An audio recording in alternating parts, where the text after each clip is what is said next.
Hello friends, आज हम एक टॉपिक को डिस्कस करने वाले हैं जिसका नाम है डिसेंसिटाइजेशन। तो ये जो है डिसेंसिटाइजेशन, ये CSI net point of view से बहुत ही ज़्यादा इम्पोर्टेंट है। डिसेंसिटाइजेशन तो क्या है? डिसेंसिटाइजेशन वो हम आज थोड़ा सा देखेंगे, और डिसेंसिटाइजेशन को किस तरीके से डिवाइड किया है, और जो हम उसका जो टाइप है उसको हम डिस्कस करेंगे।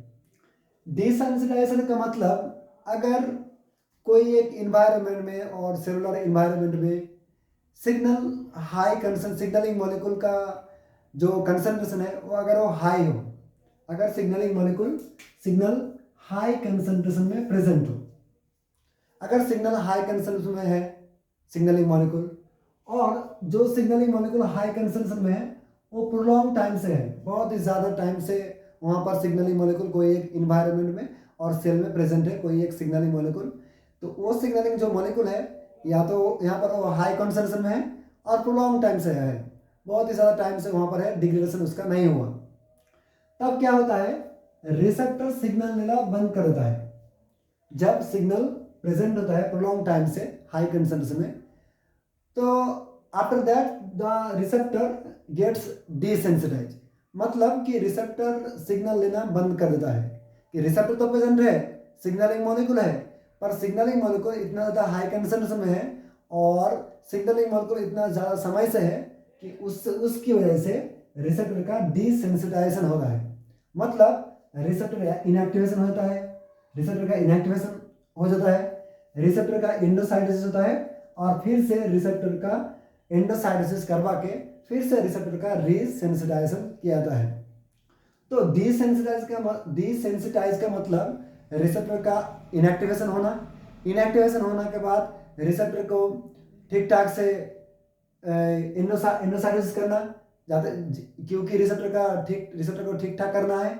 रिसेप्टर को ठीक ठाक करने के बाद उस रिसेप्टर को जहाँ पर था वहाँ पर लाके वहाँ पर रिसेप्टर को ऐड करना, कि रिसेप्टर का था जहाँ पर रिसेप्टर था उसको पैक करके रिसेप्टर को ठीक करके रिसेप्टर को ठीक ठाक करके रिसेप्टर को उसी जगह पर वापस रखना होगा। इसे हम कहते हैं डिसेंसिटाइजेशन।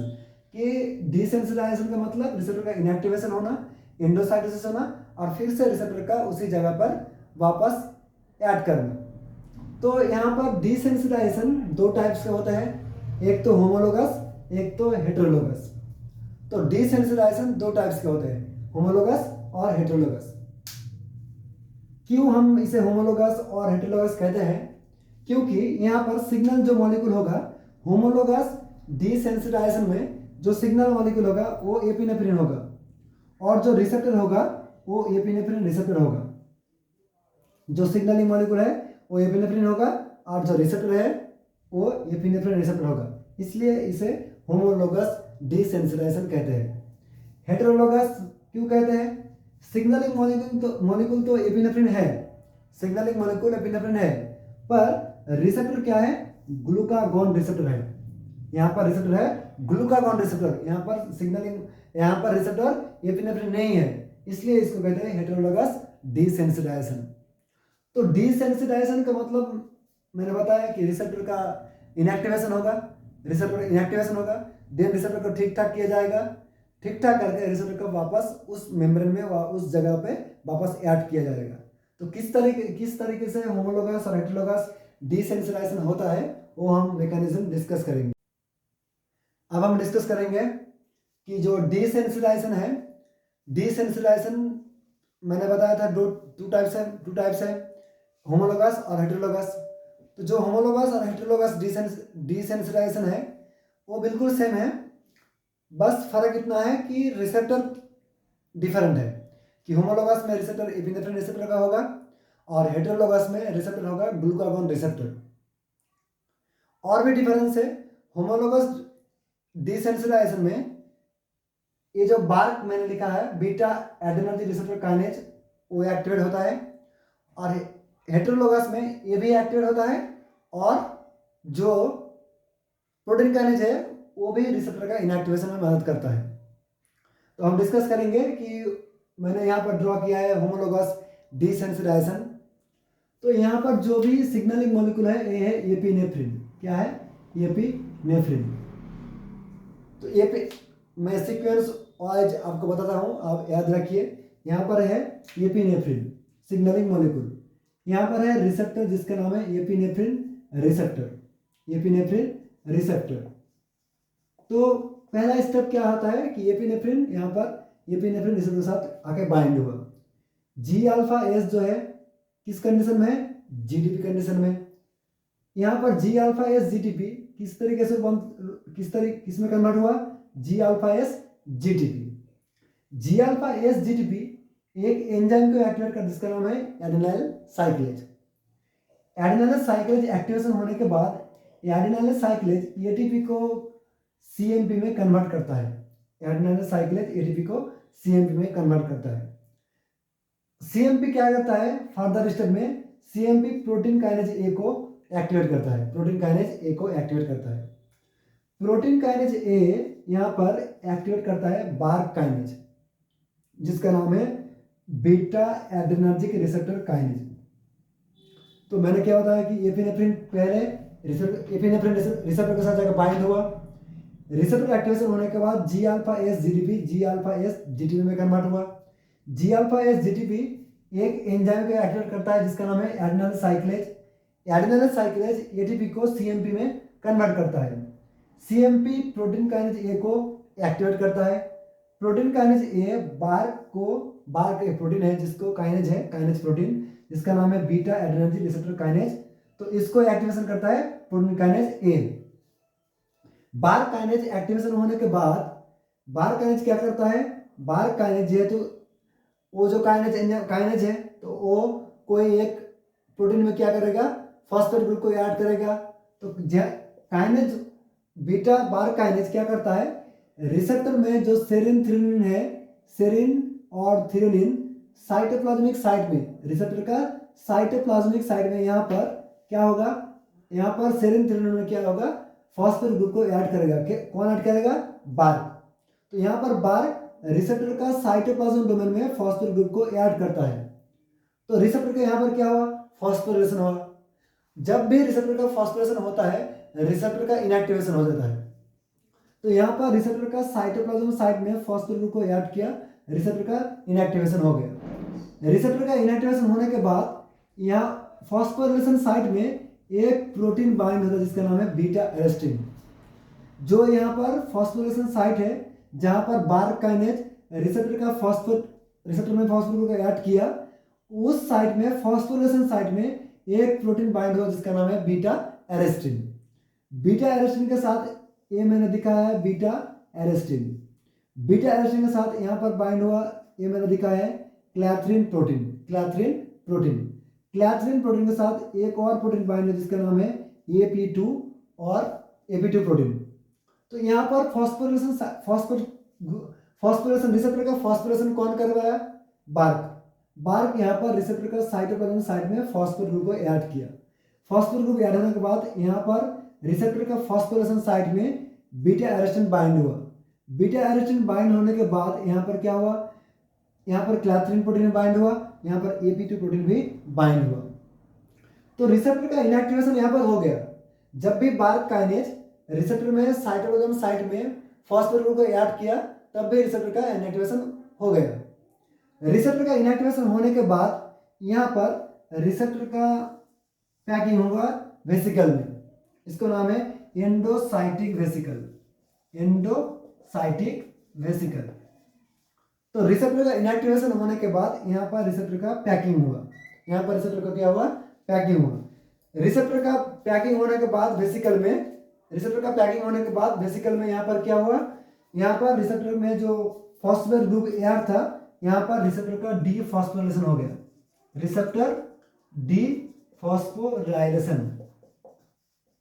तो यहाँ पर क्या हुआ कि रिसेप्टर में जब भी जो बार्क काइनेज रिसेप्टर में फॉस्फेट ग्रुप को ऐड किया था यहाँ पर फॉस्फेट ग्रुप को रिमूव किया और यहाँ पर रिसेप्टर गेट्स डीफॉस्फोराइलेटेड। तो यहाँ से रिसेप्टर से फॉस्फेट ग्रुप यहाँ से रिमूव हो गया। जब भी रिसेप्टर से फॉस्फेट ग्रुप रिमूव हो गया तो रिसेप्टर यहाँ पर फिर से एक्टिवेट हो गया। देन रिसेप्टर का क्या होता है रीसेंसिटाइजेशन, रिसेप्टर गेट्स रीसेंसिटाइजेशन।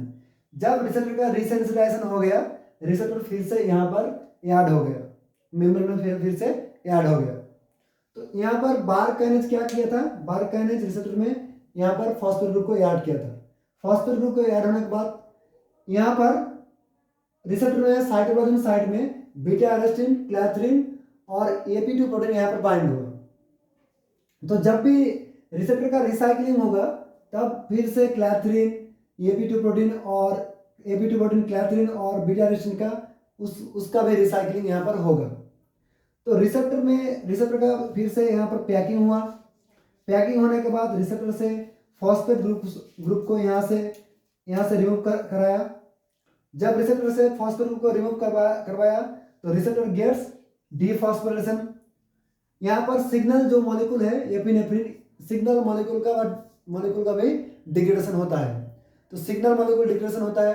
रिसेप्टर क्या होता है, receptor gets डीफॉस्फोरेशन।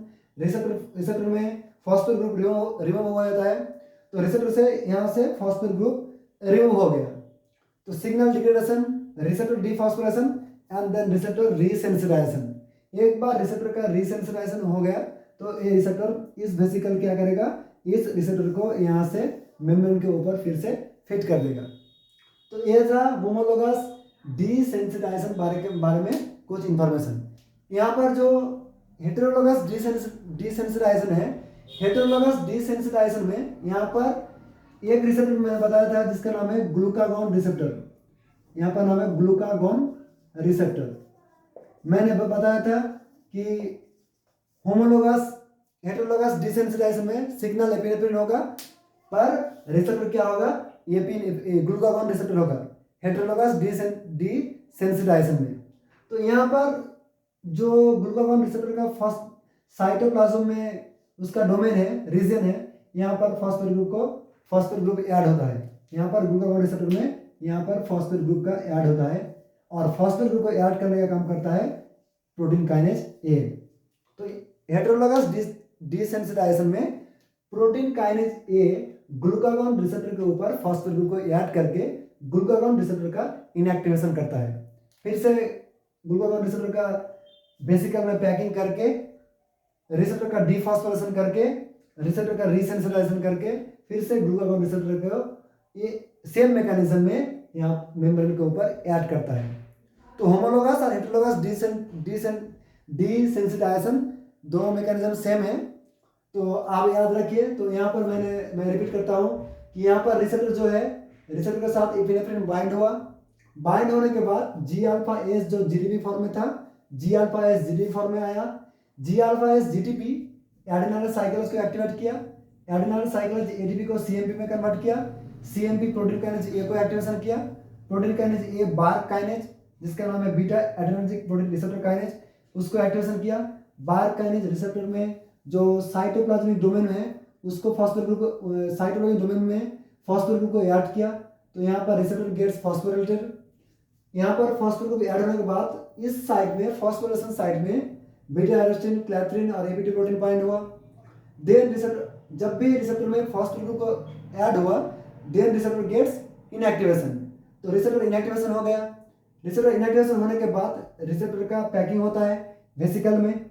Then receptor gets dephosphorylated, receptor से फॉस्फेट ग्रुप को रिमूव करता है। तो रिसेप्टर का यहाँ पर डीफॉस्फोरेशन हो गया। रिसेप्टर का डीफॉस्फोरेशन होने के बाद रिसेप्टर का रीसेंसिटाइजेशन किया जाता है। रिसेप्टर का रीसेंसिटाइजेशन होने के बाद रिसेप्टर को फिर से मेम्ब्रेन के ऊपर ऐड किया जाता है। तो ये था डीसेंसिटाइजेशन सिग्नलिंग के बारे में कुछ इंफॉर्मेशन। तो अगर वीडियो को पसंद आए तो लाइक करना, शेयर करना, सब्सक्राइब करना। मिलते हैं नेक्स्ट वीडियो में। Thank you.